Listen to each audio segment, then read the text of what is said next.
যা বাস্তব তাই যেন তারা তুলে ধরেন, যা আমি বস্তুনিষ্ঠতা আশা করি। আমি আপনাদের মতোই আসলে দোয়া করতে, দোয়া নিতে এসেছি।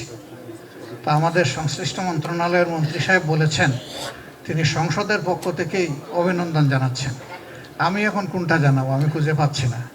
আমি বরঞ্চ দেশবাসীর পক্ষ থেকেই অভিনন্দন জানিয়ে দিই, কারণ নামটা হচ্ছে দেশ রূপান্তর। আমরা আশা করব যে দেশ রূপান্তর নামটা যেরকম, সেই রকমই দেশটাকে রূপান্তরিত করার জন্য অবশ্যই ভালোর দিকে, খারাপের দিকে না, তারা স্বচ্ছ ভূমিকা রাখবেন। আমি কারো কাছে নিরপেক্ষতা আশা করি না, নিরপেক্ষতা আমার কাছে মিনিংলেস, বরঞ্চ আমি বস্তুনিষ্ঠতা আশা করি। যা বাস্তব তাই যেন তারা তুলে ধরেন, মানুষের সুখ দুঃখ ব্যথা বেদনা ভালো মন্দ যা আছে সব কিছু, সাদাকে সাদা কালোকে কালো।